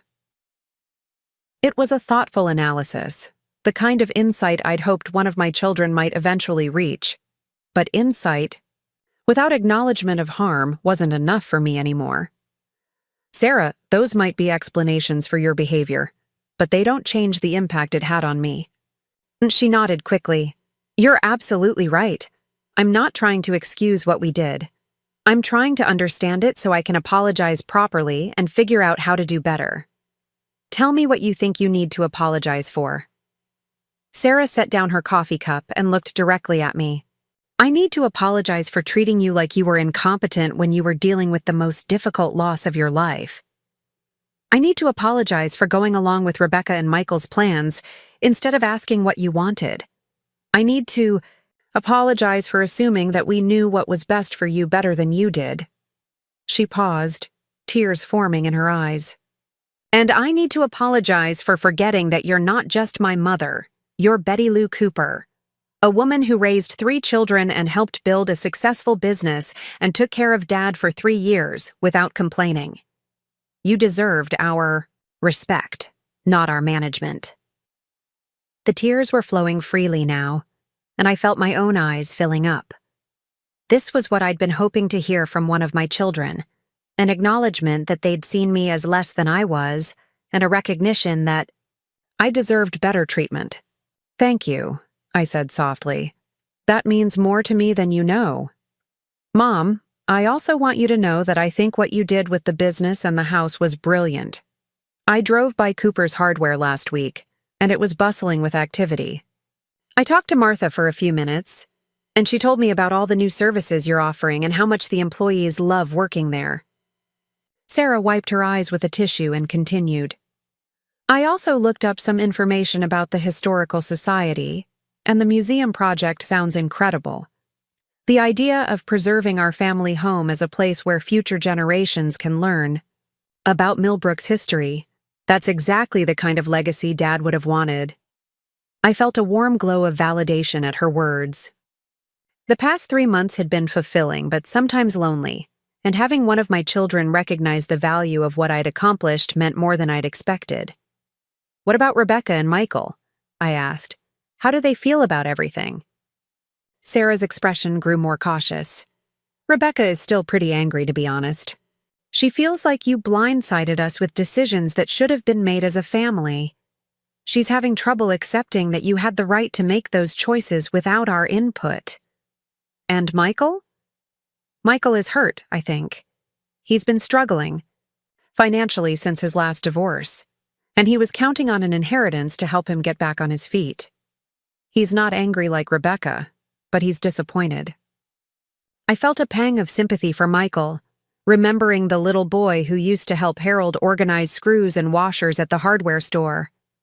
But I also remembered the man who'd brought a stranger into my home to appraise my belongings and had told me I was too old to manage my own affairs. Sarah, I want you to understand something. I didn't make these decisions to punish anyone or to deprive you of financial security. I made them because I finally realized that the way you were all treating me was wrong, and I needed to take action to preserve my dignity and honor your father's memory. I know that now, she said, and I think it took incredible courage to stand up to all three of us when we were basically ganging up on you. We talked for another hour, and by the time Sarah left, I felt like I'd reconnected with my youngest daughter in a way that had been missing for years. She'd seen me clearly, had acknowledged her mistakes, and had expressed genuine respect for the choices I'd made. It wasn't a complete reconciliation, but it was a beginning. Over the next few weeks, Sarah began visiting regularly, sometimes bringing her daughters to spend time with me. I loved watching Emma and Sophie play in the same rooms where their mother had grown up, and I enjoyed having Sarah's help with some of the household tasks that had become more challenging as I aged. But the most meaningful part of our renewed relationship was that Sarah treated me like an equal. She asked for my advice about parenting decisions, shared her own struggles with work and finances, and included me in conversations about her future plans. She didn't try to manage me or protect me from difficult information. She simply related to me as one adult woman to another. Rebecca and Michael, however, remained distant. Rebecca sent a brief email acknowledging that I had the legal right to make my own decisions, but expressing disappointment in how I'd handled the situation. Michael didn't contact me at all, which hurt more than I'd expected, but I'd learned something important during those months of estrangement. I could miss my children and still be proud of the choices I'd made. I could love them and still refuse to accept disrespectful treatment. I could grieve the loss of our previous relationship while building something healthier with the ones who were willing to do the work. The business continued to thrive under our new management structure. Tom and Jennifer worked beautifully together, with Tom providing wisdom and experience, while Jennifer brought fresh ideas and energy. We'd hired 2 additional part-time employees and were considering expanding into the vacant space next door. The Historical Society project was also moving forward. Jennifer from the Historical Society had become a regular visitor, helping me catalog family photographs and documents that would eventually become part of the museum's collection. We'd scheduled the house donation for after my death, but I was already working with Jennifer to create educational materials about life in Millbrook during the mid-20th century. One afternoon in late spring, I was working in my garden when I noticed a familiar car pulling into the driveway. It was Rebecca, looking uncomfortable and hesitant as she got out and approached the front porch where I was repotting some geraniums. "Hello, Mom," she said formally. "Do you have a few minutes to talk?" I gestured toward the porch swing Harold had installed 15 years ago. "Of course." Rebecca sat down carefully, smoothing her skirt and looking around the garden with what might have been nostalgia. "The roses look beautiful this year. Your father planted those for our 20th anniversary. They've been blooming for 28 years now. I remember helping him dig the holes. I was maybe 10 years old, and I kept complaining that it was too much work. We sat in comfortable silence for a moment, and I wondered if Rebecca was remembering the little girl who'd been so eager to help with garden projects, who'd insisted on having her own small plot where she could grow radishes and marigolds. "Mom, I owe you an apology," Rebecca said finally. "Not the kind of lawyer apology where I acknowledge wrongdoing without admitting fault. A real apology where I take responsibility for how I treated you." I set down my gardening gloves and gave her my full attention. "I was wrong to assume that you needed our guidance to make decisions about your own life. I was wrong to treat your grief as evidence of impaired judgment. And I was wrong to act like our financial expectations should influence your choices about Dad's legacy." She paused, looking out at the street where she'd learned to ride a bicycle and had walked to school every day for 12 years. "I think I got so used to being the problem solver in my professional life that I forgot how to just be a daughter. I forgot that sometimes the most helpful thing you can do is listen instead of offering solutions. Thank you for saying that, Rebecca. It means a lot to hear you acknowledge what happened. I also want you to know that I've been asking around about Cooper's hardware, and everyone in town is talking about how well it's doing. People are impressed with the new services you're offering and the way you've expanded the staff. You've honored Dad's memory better than any of our original plans would have. Rebecca reached into her purse and pulled out a small wrapped package. I brought you something. It's not much, but I wanted to give you something to acknowledge what you've accomplished. Inside the package was a silver picture frame with a photo I'd never seen before. It showed Harold and me at the hardware store's grand opening 30 years ago, both of us grinning widely and covered in sawdust from assembling the display shelves. We looked young and hopeful and completely confident that we could build something meaningful together. "Where did you find this?" I asked, my voice thick with emotion. "I found it in some of Dad's old files when I was helping Michael clean out his storage unit. I thought you should have it." I stared at the photograph, remembering that day and how proud Harold and I had been of what we'd created. We'd had no idea then how successful the business would become or how many lives it would touch. We'd just known that we were building something together, something that mattered. "Rebecca, this is perfect. Thank you." We talked for another half hour, and while our conversation was more formal than my reunion with Sarah had been, it felt genuine and respectful. Rebecca didn't ask to be forgiven immediately, and she didn't try to minimize the hurt she'd caused. She simply acknowledged what had happened and expressed hope that we could rebuild our relationship on a healthier foundation. As she prepared to leave, Rebecca paused at her car. "Mom, I know I don't have the right to ask this, but could you keep me updated on how you're doing? I'd like to know about the business and the museum project and just how you're spending your time. I want to be part of your life again, but only in whatever way feels comfortable to you." "I'd like that," I said. "Sarah visits most Sunday afternoons. You're welcome to join us sometime if you'd like." That evening, I placed the framed photograph on the mantel next to Harold's portrait. Looking at those two images together, the young couple starting a business and the dignified man who'd lived to see it flourish, I felt a deep sense of completion. The months that followed brought a rhythm and contentment I hadn't expected to find in my 70s. I worked at the hardware store 3 days a week, focusing on customer relations and long-term planning while Tom and Jennifer handled daily operations. I spent time with Sarah and her daughters, gradually rebuilding trust and creating new traditions. Rebecca visited monthly, still somewhat formal but increasingly genuine in her efforts to relate to me as an independent adult rather than a dependent parent. Michael remained absent from my life, which saddened me but didn't surprise me. He'd been the most financially motivated in his expectations about inheritance, and my decisions had hit him hardest economically. Sarah told me he was slowly getting back on his feet after his divorce, and I hoped that someday he might be ready to rebuild our relationship too. The museum project had become one of my greatest sources of joy. Working with the Historical Society to preserve not just my family's story, but the broader history of Millbrook, gave me a sense of purpose I'd never experienced before.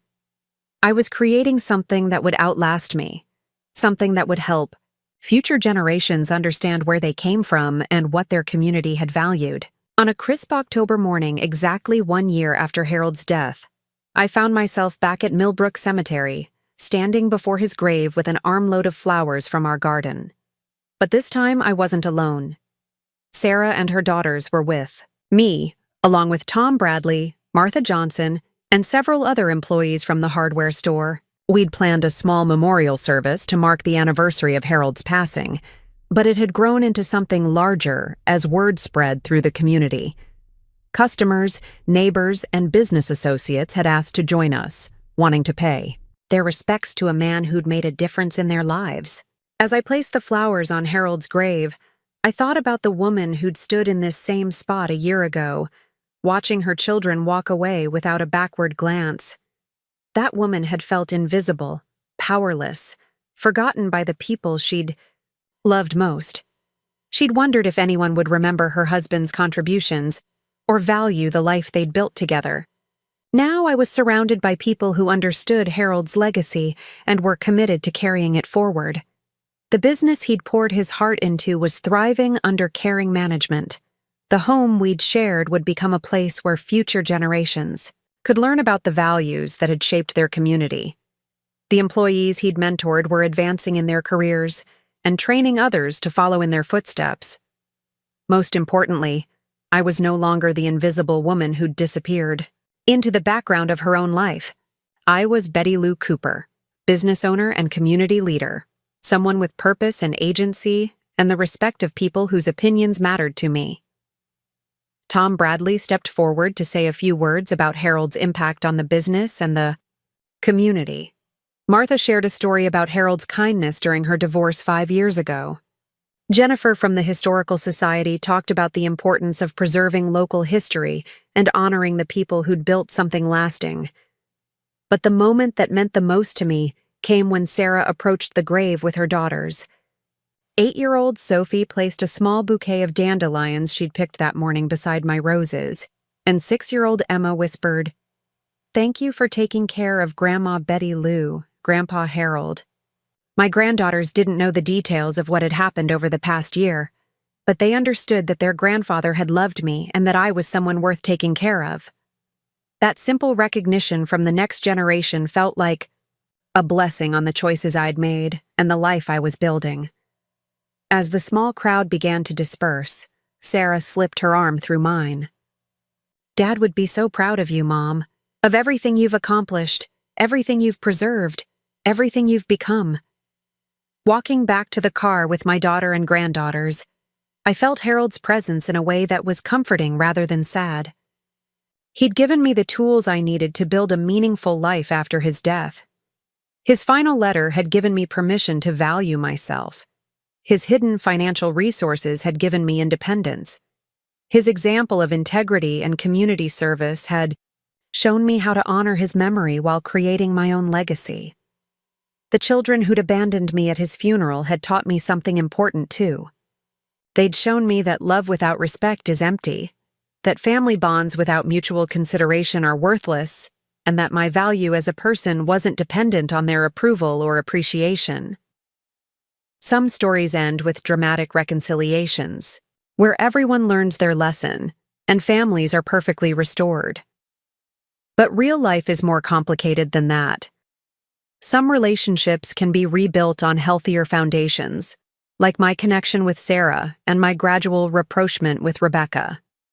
Some relationships may never recover, like my ongoing estrangement from Michael.